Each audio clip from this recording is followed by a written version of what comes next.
Jerusalem.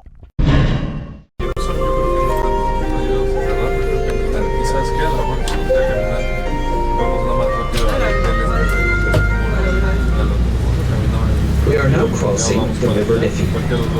The River Liffey divides the city in two, north-south. Not evenly, because approximately 2/3 of the population live on the south side.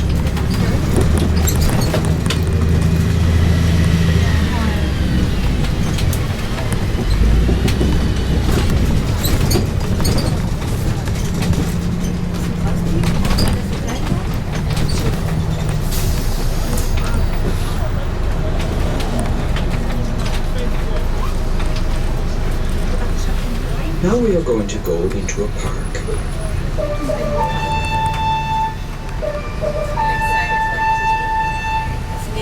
The size of this park has to be seen to be believed. Officially, 1,752 acres, with 7 miles of wall.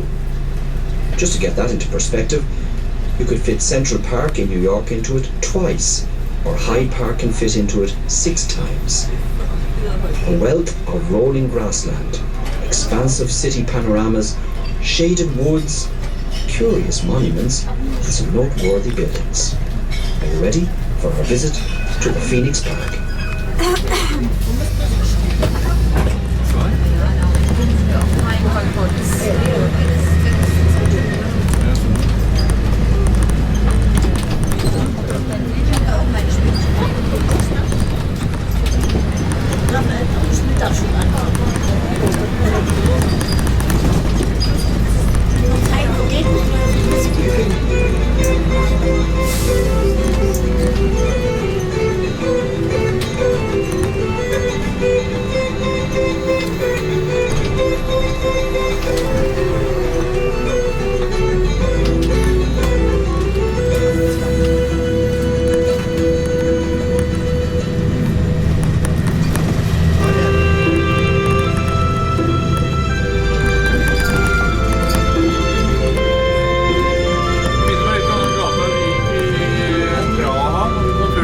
Journey here on the Chesterfield Avenue. This main avenue is 2.5 miles in length and goes right through the centre of the Phoenix Park. On either side you'll notice some little gas lamps that are now fueled by natural gas. Just up here on the left-hand side is the second tallest obelisk in the world, the tallest one being in Washington. This monument is dedicated to the memory of the Duke of Wellington, an Irishman who was Prime Minister of England. The great achievement of the Duke of Wellington was the defeating of Napoleon at the Battle of Waterloo in 1815.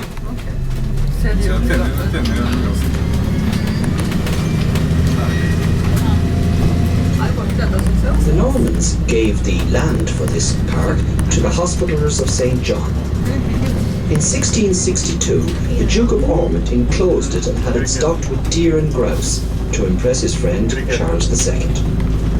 So that meant that the first activities in the park were deer and grouse hunting. This area here to your left-hand side is known as the 15 acres, devoted to sports of all kinds.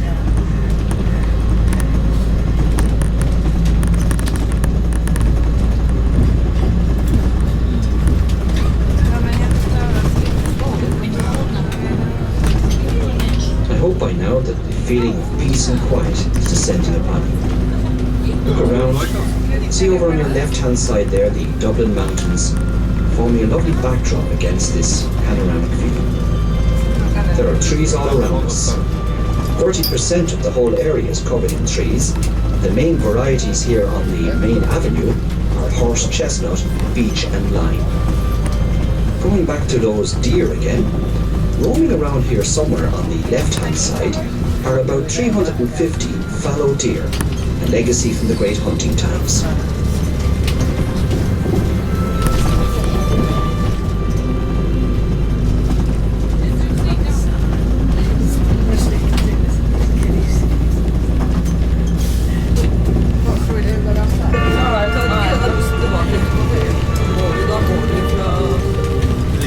Now we are approaching the most open part of the Phoenix Park, still on your left-hand side.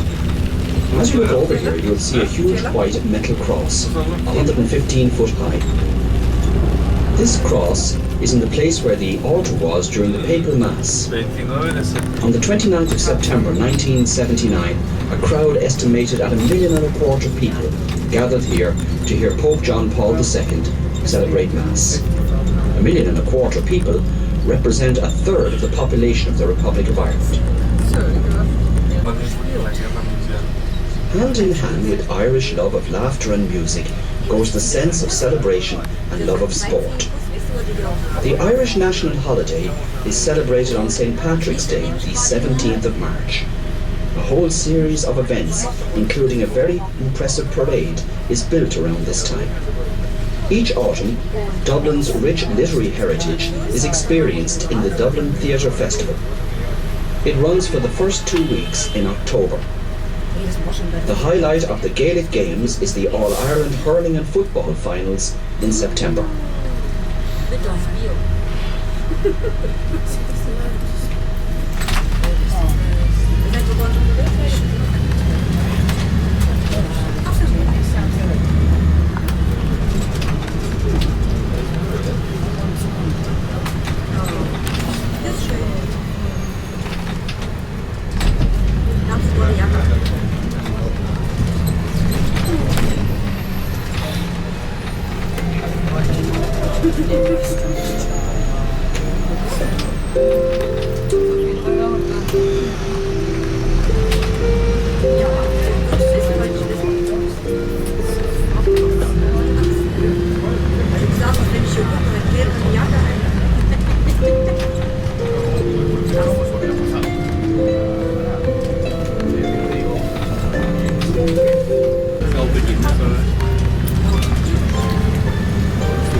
Now we are back to the River Liffey again. It's on our right-hand side. Over here on our left is a green area with a strange name, Croppy's Acre. The reason it's called Croppy's Acre is because buried here on the left-hand side beneath the granite slabs are about 1,500 Croppies, revolutionary soldiers who took part in an ill-fated rising of 1798. The name Croppies comes from the fact of their tightly cropped hairstyle. Behind Croppy's Acre is the very impressive Collins's Barracks, one of the biggest military barracks in the world of its time. Nowadays, it's part of the National Museum, showing the social, economic, political and military exhibits, weaponry, furniture, folklore, costumes, silverware, ceramics and much more. Entrance to the museum is free, well worth a look around.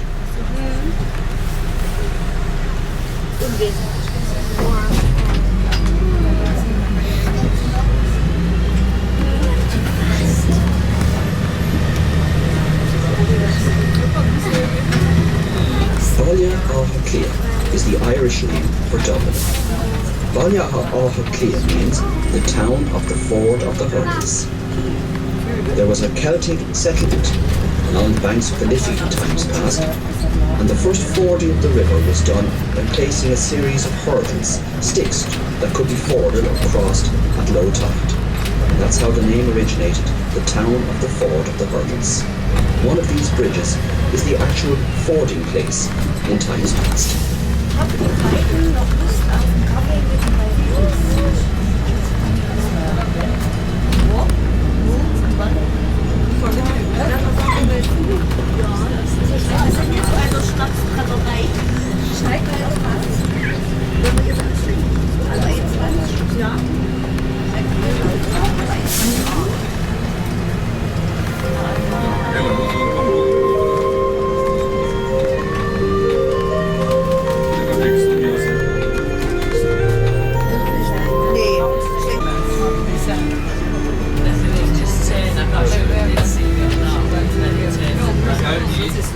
The chimney forms part of the area known as Whiskey Corner, the Jameson Distillery.